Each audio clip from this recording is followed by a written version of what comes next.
Hey,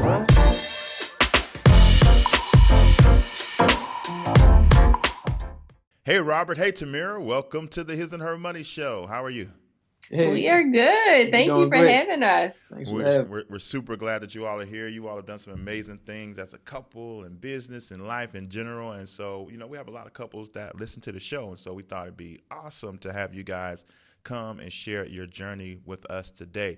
But before we start talking about that and your story, can you just take a moment and say hello to everyone that is tuned in and let them know what you are all about? You want to Yeah, go first? go you Oh. go first. Hello, everyone. So I am Dr. Tammira Lucas. I am a serial entrepreneur, a mom, a wife, of course, and I'm actually a business professor also here in Baltimore, Maryland. I've started a few companies and still are running most of those companies. I started an organization called Moms as Entrepreneurs, where we provide entrepreneurship training and resources to mothers in underserved communities, as well as launching my own co-working space here in Baltimore for mothers, which we provide babysitting services with inside of our co-working space.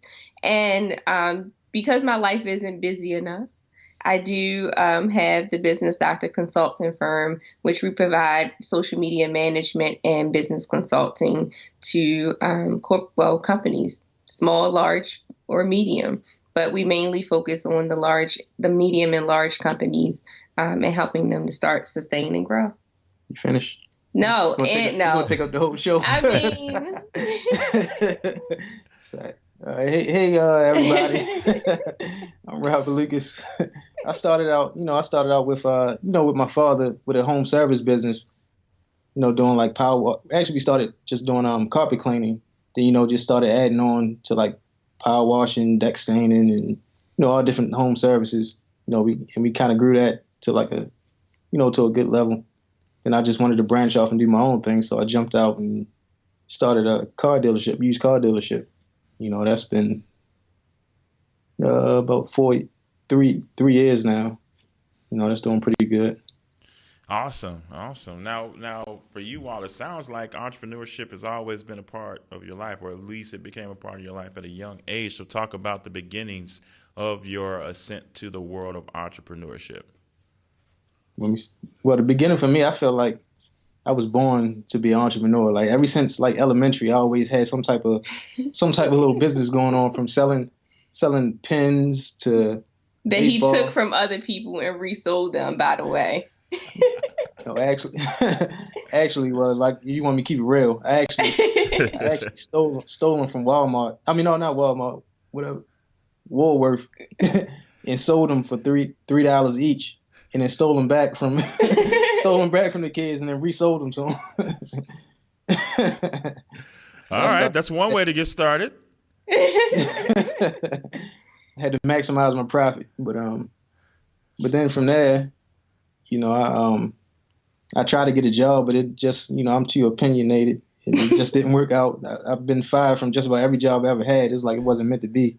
But then every time I jump in and do my own thing, it works. And for me, entrepreneurship actually wasn't something that I was raised around. Well, I take that back. I was raised around it, but didn't realize that I was being raised around it because it was kind of like, oh, my uncle is doing this or my aunt is doing that. But growing up here in Baltimore City, entrepreneurship wasn't something that was really glorified growing up. And for me, I knew that I've had every job. I've never been fired from a job, but I would get bored easily from the work that I was doing, and it would just be time for me to move on.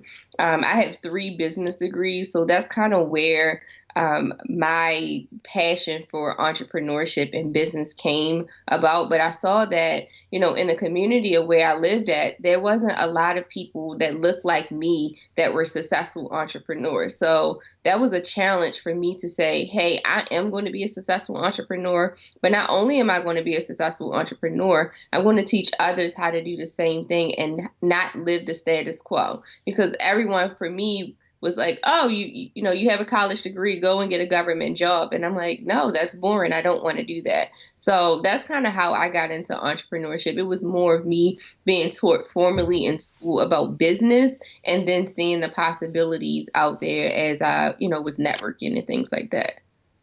So there are a lot of couples listening to the show, and they have some business ideas. They want to be entrepreneurs, but in their mind, they have a responsibility to their family to make sure that stable, steady, quote unquote, stable and steady income is showing up into the bank accounts every month. And entrepreneurship feels like risky, or at least a risk that they can't take because of their responsibilities. What are some things that you all did as a couple, as not just husband and wife, but you all have an entire family? How did you all prepare yourselves to be in position to where you are now full-time entrepreneurs? So beginning, I did work for someone, I was working full time while really building my business up. And that's when Robbie, well, his name is Robbie, but I call him Robbie, but that's when he was solely focused on his business. So although he was full time into what he was doing, I was still kind of having our backup plan and saving at the same time while still investing in my dreams. The one thing that I can say that we really, really did plan for was just supporting one another. I can't say that I would have been able to do anything that I have done or am doing without the support of my husband and my family. So we kind of made sure that we had like a plan. What do we want our life to look like? What are the things that we want to accomplish? And how can we work together to get there? And trust me, it's not easy at all. He Definitely. Was in an industry where it was seasonal, right? And we had to be very creative in the way that we kind of invested our money in certain areas in our business. So instead of for Christmas buying him clothes or, watch, jewelry, whatever, I would buy him things for his business because that was more valuable. That was getting him up, to where he needed to be for his business. For me, it was one of those things where, I was still in school. And so I just had to kind of figure out and maneuver around being in school, raising my child and having these standards for my child, and what we want to invest in her. Like she's in gymnastics, she's in private school. All of those things didn't change. It was just being very financially smart with our money and how we kind of save our money. Like we aren't very like material type of people. We like nice things, but we found different ways to really invest our money to see a long-term return on that. So when we were investing in real estate, we're like, okay, this is an investment property so that 5 and 10 years from now, we'll be able to get a return on our investment versus us spending money on clothes and shoes. So it was really just designing that life and working towards it, and understanding the power of money also. And also time management, because sometimes you sit there, you really evaluate like what you spend a lot of time on. Mm-hmm. You waste a lot of time on unnecessary stuff, playing on your phone. You got to cut that out. Like, all right, give myself somebody to do. Go ahead. Yeah, just give myself like, all right, I get on that 5 minutes. Just look around or promote your business. And, you got to like take advantage of every minute of the day, And being intentional, we were very, very intentional about the things that we wanted to accomplish. Trust me, we had to change our circle. We had to change the things that we, like you said, spend our time watching. He likes to watch like the weirdest things, but it's also like the most, I guess, educating things also when it comes to like business. One of our favorite shows is like The Prophet, watching things like that. Love The Prophet. We love The Prophet. Uncle Marcus. But watching things literally that's going to like stimulate our brain to think differently and not just succumb to our environment. And I think, I won't say this was like a perfect journey. I know that we struggled with, right, his friends and the people that he hang around. Well, I don't want to say like they're like horrible people, but They're just not the really, best. but just putting yourself into spaces and places where you're going to grow in the manner that you want to grow. So being intentional about everything that we do and really understanding, like we have a child, we have a daughter that is watching our every move. She can literally run both of our businesses with her eyes closed, and she's 8. That's And amazing. very amazing. And Yeah, we have to remind ourselves, like, she's watching us, and getting her to understand, like, mommy and daddy is going to fail in some things, and being okay with that and showing her that journey. So, man, there's so many different directions I want to go now. So you talked about business and investing. Were you all, because you did talk about how intentional you all were and strategic you all were. Can you flesh that out for us? Did you all have laser focus on building business number one and then focus on real estate and then focus on business number two? Or were you all attacking multiple things at once? Talk kind of about like the strategy of attack building. multiple things at once, and then whatever stuck, whatever worked, just put more, more energy into that. We're probably the most spontaneous couple that you will ever ever meet. I go with, and it's so funny because I was just writing an article about this. I believe that you have to, like, when little Duval came out with like living my best life, like, you really do have to live your best life and be unapologetic about the way that you do it. So for me, if it's something that I'm interested in, I'm going to go full throttle with it. It could be something totally different than what I did last year, right? And I'm going to go with it and stick to it and be very intentional about learning it, and not that I don't want to say like, oh, I quit, I stopped here. It's just like, oh, I'm interested in, clothing this year. Let me see how I can invest my money into that business. Not necessarily me starting a clothing line, but looking at how can I put my money into places where I'm probably spending my money at also. Well, for example, like I came home one day, it's like, yeah, I think I'm investing to the hair business. She's like, where did this come from? But I saw a profit in it, and I found a wholesaler. So I was like, I'm gonna dive in. Let me try it. And people still call her for hair.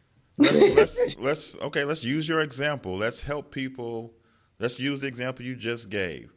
They come home with an idea like, oh, man, I think I want to get into X. What is your research process from that moment to say, how do you figure out, how can I get into this? How can I make this a reality? Well, first, I found like a way, like a wholesale source, where I can get the hair from. And then I just did my market research, just saw like how much everything was going for. Then I saw that, from the prices that I can get it for wholesale, I can undercut the competition by a couple of dollars. And, with the same quality of hair, and, make a profit from it and still make a good profit. But one of the things he does do really good is he does do his research. I mean, he will spend hours researching, days researching stuff. And, that can be a lot of people, and we've seen this in different couples. A husband come home, oh, honey, I invested all of this money into XYZ, right? A normal reaction is like, why the hell did you do that and not talk to me, right? But because I really do believe in his capability, and I'm not saying all of his investments have been the best ones. Trust me, we've had those arguments, right? I failed my way to success. But I realized, later on in life and in our marriage is that you have to be supportive. And I have to uplift him to see the best, so that he can see the best into this path that he's going in. And I think he does the same thing when I come up with these brilliant ideas of like, oh, I'm going to open up a co-working space, and this is an industry where most people aren't. It was no type of research that I could do out here for an industry like that, because it was something that was new. But kind of risky. He was in there painting, hanging, all everything that I needed, doing all of the sweat equity, because he believed in my capabilities of actually doing it. So I think that, as couples are thinking about, if my husband comes home or my wife comes home with these great ideas, and they want to get started, fear, if you allow fear to get in your way, you're never going to start anything, right? And in order to even see if it's something that's worth doing or if it's feasible, then you have to go out and actually do it, test the market. Like, you're going to fail. It's okay. Like, it doesn't matter if you have $1 million and you invest in something. At some point, it's going to fail somewhere, right? And being okay with that and learning and knowing how to pivot, and saying, okay, well, this didn't work. How can we figure this out? Yeah, you just whatever you failed at, you just learn from your mistakes and then make the proper adjustments and then jump back at it. You know, how do you figure out a pivot point? Because sometimes when you have an idea, like, you really believe in it, you know what I mean? And you like, I'm going to see this thing through. It's not working right now, but I'm going to get it to work, versus this wasn't a good idea. We need to move on to something else. I think it can be a difficult thing to figure out when to cut your losses and say, you know what, this ain't it. Let's try something else. How do you all go about figuring that out? Sometimes it could take, a couple of months. Sometimes it could take a couple of years, I think that pivot moment is when, that's like a hard question, because I deal with people as a consultant all the time that don't want to pivot. And I'm like, listen, let's look at these options of what's going on here, right? Let's look at this trend from this year to that year. You've made no money in this, right? So something is not going right. We have to figure out what is, like, are you really, most of the time when it's not going that way, is either something that's is not a real solution to a problem. You're not willing to put your all into it, or something else is going on where, you really have to be honest with yourself. And I think what most people have to do is take a step back and really plan out, like, this is a solid plan that I have. Not creating a whole business plan, but really doing your research. It took me a year to just start finding a place for a co-working space, and then another year to find an actual space. So it took me 2 years to open, because I spent an entire year on researching, because this is a huge investment. I'm dealing with employees now. It's not just myself. I'm dealing with having commercial real estate. So this is a huge investment that I have to make sure that, it's going to, not that it may fail, but if it's going to fail, let it fail the right way, if that makes sense, right? Not let it fail because I didn't want to make changes within the process. So I think that pivot moment is when you really have to, you come to have a come to Jesus moment with yourself, and you say, listen, I'm losing tens of thousands of dollars and I haven't made one. Let's be realistic. Something is not working here. You all talked about the importance of supporting each other in your endeavors, but both of you all are entrepreneurial and you both get it when it comes to business. What about that spouse who has a spouse who doesn't get it when it comes to business and entrepreneurship, and they are struggling to get that spouse to see the fruit that could come from their idea, and they're struggling to get that support? What advice do you have for them? Yeah, that's the hard part, because, like, us entrepreneurs, we understand, but sometimes, well, you just got to make a small investment, just test the market out and show, like, look, I just took this $10 and turned it into 50. I just imagine if I dive all the way in, Well, you just got to turn them into believers. Even as entrepreneurs, I get it sometimes with him, and sometimes I don't get it at all, right? You go at it sometimes. And I think in a marriage, regardless if it's entrepreneurship or if it's anything, like, it could be a person going back to school. Like, I have 3 degrees. He doesn't have any, right? So I went to YouTube University. First of all, me going to school, and when I was getting my doctorate degree, I cried. I literally had, like, real tears throughout this process. And he would be like, I'm going to support you, but why are you even doing this, right? Like, do you really have to do it? And I knew that it was something that I personally wanted to accomplish, but he couldn't understand the pain that I was going through, right? So when you have a spouse that is ready to be an entrepreneur, what I suggest is think about yourself doing something that you really want to do. And it could be anything. Like, I really want to I've never been to a basketball game and I really want to go to it. Your wife may hate basketball, but she's going to support you into going, right? And that's a small investment, but that big thing. Just imagine holding someone back from not living their dreams. If their dreams, if they have dreams to be an entrepreneur, why wouldn't you want to support that in some capacity? Sit down and find that equal medium of like, okay, how can we go into this without taking a huge hit on our finances? How can we gradually like invest into what your dreams are? I think that anything from just a marriage standpoint, we have to learn how to really support one another and, be there to catch us when we fall. We fuss, but I wholeheartedly believe that anything that he does, he can be great at and he can be successful. I believe in him. I may not believe in the people around him, but I damn sure believe in his capabilities because this is my husband. This is why, I'm part of the reason why I married him. So I think that, if you are a spouse that don't know how to support your spouse on to like becoming an entrepreneur because you just don't have that, you have to think about what if your spouse didn't support you in your career, period. Mm-hmm. Yeah.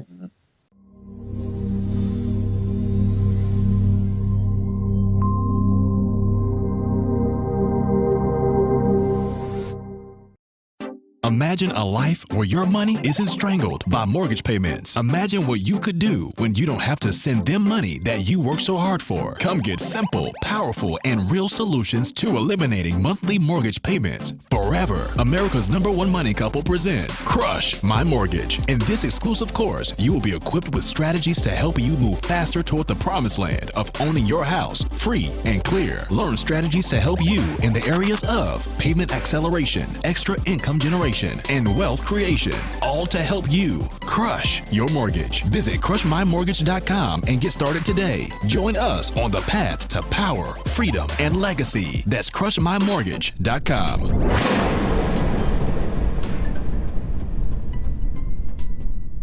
How do you all, with so much demand, you all each have multiple businesses, how do you all maintain your connectedness as husband and wife, as mom and dad? How do you do that, Robbie? Well, you take, you got to take, sometimes I just want to lock in and just go. But you got to take a little break and then, have date night. And then, I got my daughter. It's tough for me because right now we just moved and I moved my grandmother in with us. So I got 3 females I got to get that all want my attention. So, so it is not easy.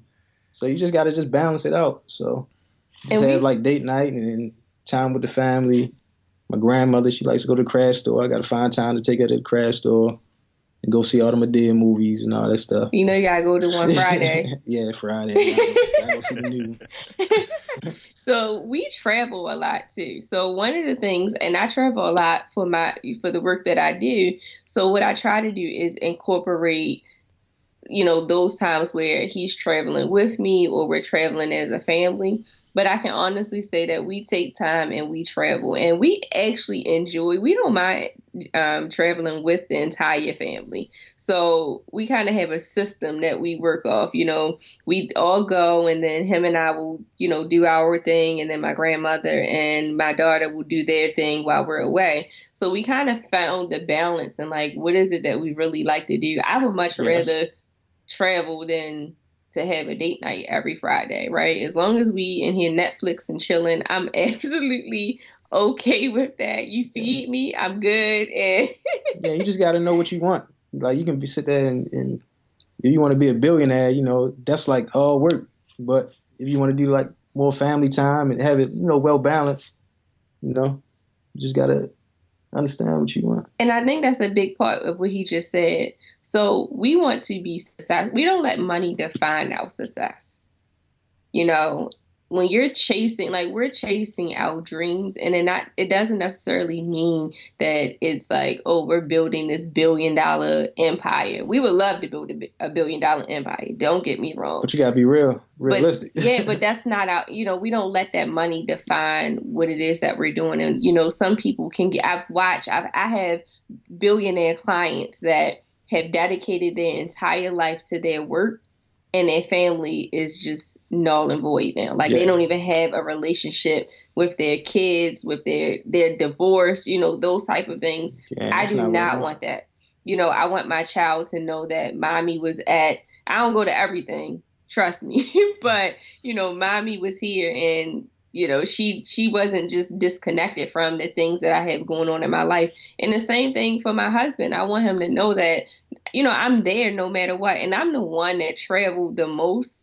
So it is kind of hard to like balance all of that. Sometimes I just came back from Australia a few weeks ago, and that was extremely hard, right? He didn't go with me.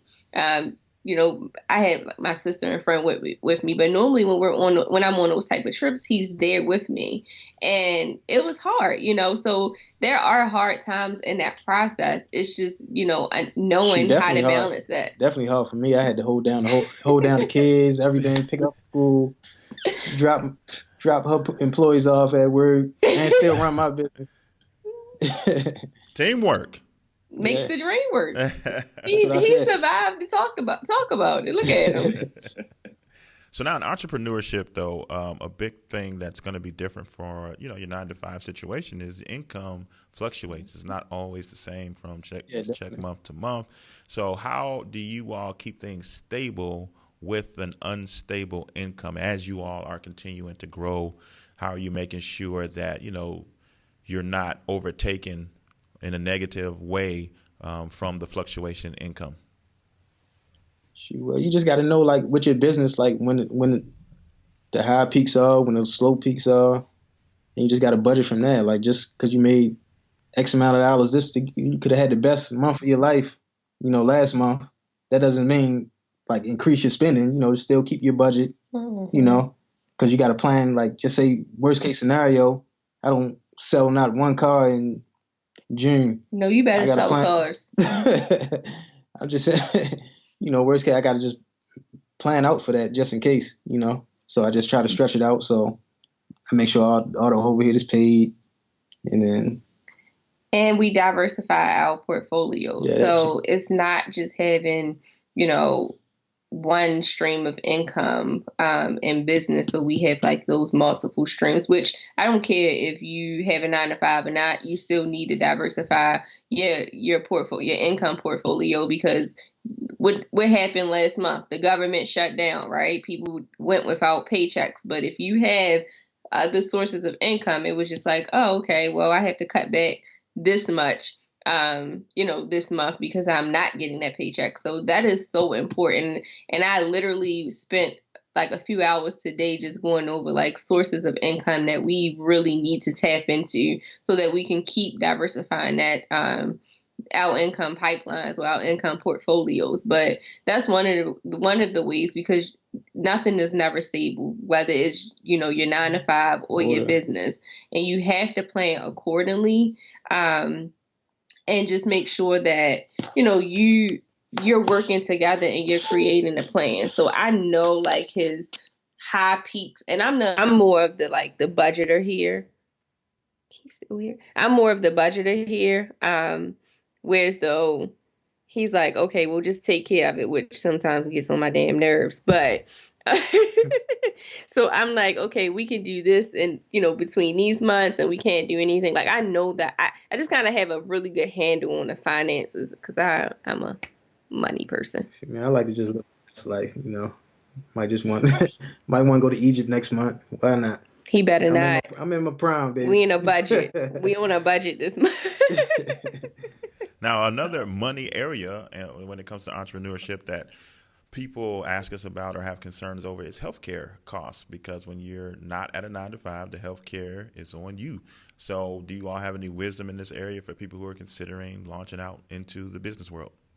So definitely, I'll leave that in there. Yeah, I mean, he just go. So definitely look at your options. One of the things that I am actually looking into, because healthcare is not cheap, is like a shared health plan type of group where you share it. It's kind of it sounds much weirder than what it is, but it's like a group of people that share like these healthcare plans. I can't think of the technical name of it, but I've been looking into it for a while. Just know your options out there. Make sure you're protected. You know, you may need to get AFLAC, you know, those type of other insurance to make sure that you're covered, because, you know, healthcare is one of those things. I don't even care if you have a job. It's just like, what are we doing with the healthcare in the United States? It's sad. Like, I literally just had someone that has like a really, really good job say that they had a huge, like a $10,000 bill after being in the hospital for a few days. So, you know, just knowing your options, and know that you can't plan your health at all. You can live a healthy lifestyle, trust me. Anything can happen. But anything can happen, and you just got to make sure that you and your family are protected. There's not really a lot that you can can't really be super creative when it comes to healthcare, but make sure that you're planning for that. That is the number one budget item: healthcare and life insurance. Whatever you do, everything else, you can figure that out, but you need help. You need your healthcare and you need your life insurance. But still try to live a healthy lifestyle, though. Yeah, definitely live. He's the go to the gym. You know, try to eat right a little bit, and most importantly, try to stay stress free. I know it's kind of impossible, but try to stay stress free. That's the number one killer right there. It is. So. We've had 2 people in the last 3 weeks die of heart attacks. Wow. How do y'all do that? Because entrepreneurship is stressful. Maybe even more so than being an employee. So how do you manage stress? Well, a lot of my stress came from like just building with the wrong people. You know, my dream was to build an empire with like my family and friends. But, you know, just because they're family and friends doesn't make them the right people to build with, you know. I took a lot of losses, you know, doing that. And that's where a lot of my stress came from. But I made the proper adjustments and started building with the right people. And then, you know, that's it. I personally don't stress in business at all, because I believe in God. I believe that what's for me, God is going to, as long as I'm faithful, you know, he's going to provide the things that, and not just in business, but in life, period. There was a point in time in my story where I was stressed. I was stressed a lot, and it didn't have to do with business. It had to do with the fact that I abruptly lost my brother. And, you know, like, it was a very high point in my life, well, a low point in my life where I had high stress and I was like suicidal. And after overcoming that, I realized that, you know, in everything that you do, you have to give it over to, you know, God, whoever you believe in. But I believe in God, and I'm not putting my, you know, religion on anybody, but follow the path that he set for you and walk into your purpose. And that keeps my stress level very low. Like, honestly, if something don't get paid, or a contract doesn't come through, I'm just like, it wasn't meant for me. And it's funny that you asked that, because people, I smile a lot and I laugh a lot, and they're like, well, why aren't you stressed out? And I'm like, for what? Like, you know, it is what it is. And he has that same attitude. Like, his stress is more, like he said, with the people, but he has this whole like attitude of like, okay, we'll make it work, you know, like, whatever. I'm gonna get it. Like, I might fail 3 times, but I'm like, that 4th time, I'm gonna get it.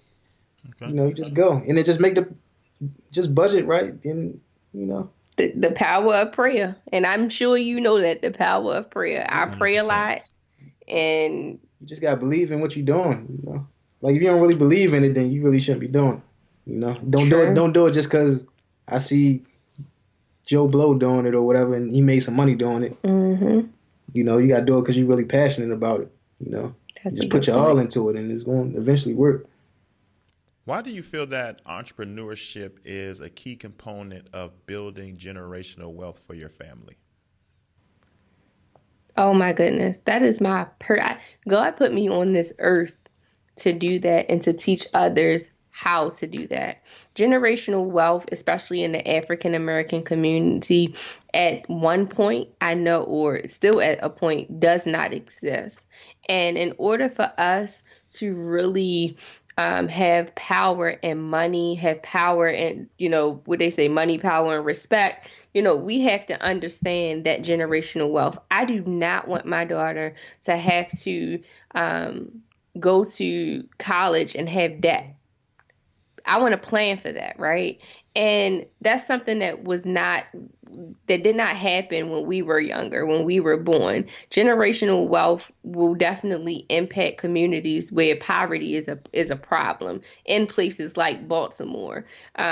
We have to understand the power of generational wealth and investing and teaching our children about money, teaching our children about stocks, teaching our children about business. I remember my sole purpose of getting 3 degrees wasn't because I wanted to get these great jobs. They were personal goals of mine because I was the first college graduate in my family. I didn't see doctors in my family, right? But now my daughter has the opportunity to say, well, my mom is a doctor, so I need to work hard to do something similar or to do whatever I want. If she grows up and say, hey, I don't want to go to school and college, but she has a plan, that's actually, rewarding to me because I show her the endless possibilities of her life, and what she can do. In other cultures, they pass down businesses when they graduate high school or they graduate college.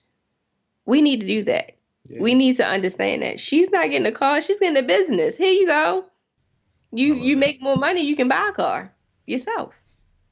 I love that. Well, how do you? Because you talked about the fact that your daughter could run your businesses, and she's only 8. Well, how have you all? Come say hi real fast. Come say hi. Come say hi real fast. For so long, I like how you talk about this. Say hi. Can you see? Hi. How are you, young entrepreneur? Yeah.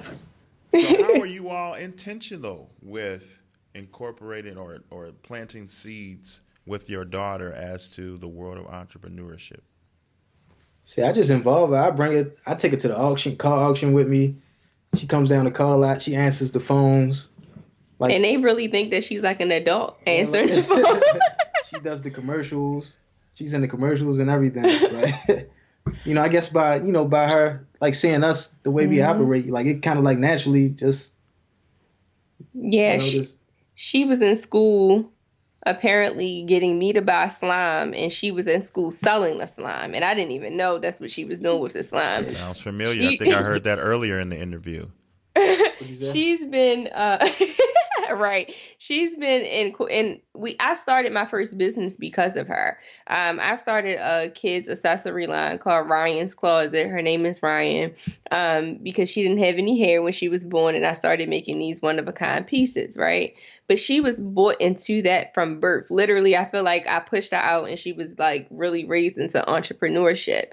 And she gets it. She comes to class with me. She reads the textbooks and she understands these. Like she's in class, and I intentionally take her to class with me so that she can see, one, what college is like, and 2, she can listen to the information that's being shared, and that she can pick up on the concepts. And she understands it, and she enjoys it. It's not a thing that we're forcing her. I remember we were published in a magazine, and someone was like, "Oh, well, let her be a child," and I'm like, "We're totally allowing her to be." They would make it seem like we're just forcing her to just like, do business is no fun, man. We have fun, like. Yeah, we totally let her be a child. She defines what it is that, she wants to do and that she's interested in. We're just cultivating her brain to think further. Like, she's right now into gymnastics. And once she gets to a point where she's like really, really, doing really good, we're going to have her figure out, well, how can you turn this into a business? I mean, she does have a YouTube station. So she's like, and this is something that she wants to do, just embracing the things that she wants to do, and getting her to understand money. Ryan is probably the one child that I have ever met that don't spend money her own money. She somehow, some way, she has all this money saved in her piggy bank. I don't know where she get the money from. Because you buying all the slime for her. Right, Right. She go to church. I give her money to put in church, but then she come home with more money because people in church then gave her money. I'm like, Ryan, how does this happen? Right. But she understands like saving her money. And it really is like mind boggling that she even has this type of mindset at 8. Because I was at the candy store buying everything, buying all the peanut chews that I could buy with my $5. I think this is the time when you. I already figured out what I'm going to do after gymnastics, how to make it a job. Okay. Well, it seems Ryan has already figured it out. Yeah, you just gotta start young though. Don't wait till 18 and then just throw them out there like.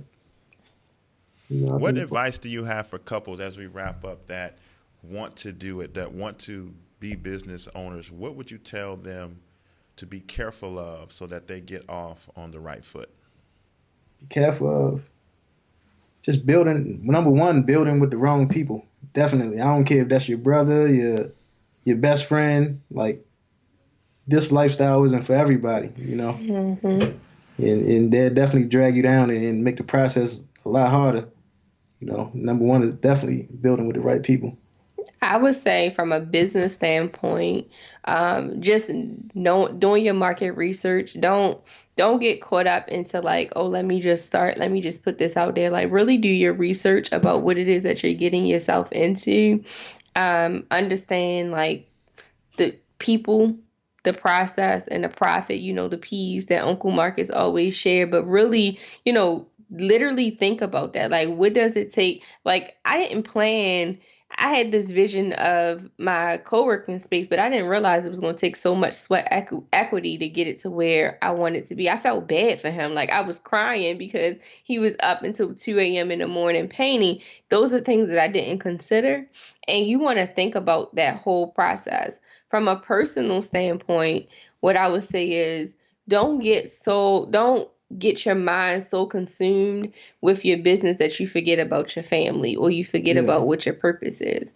At the end of the day, and I tell everyone this, my family is first.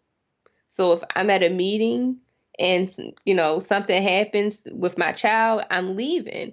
And just know that where your priorities are. When you look in the Bible, your husband or your spouse comes for God, your spouse, right? And then your children, and just understanding the importance of knowing that hierarchy, like it's created for a reason. And then your business. So just remember that, because I'm really big on that. I could care less if, I'm a gazillionaire, but if I got my family, I'm happy because I know that they'll always have my back.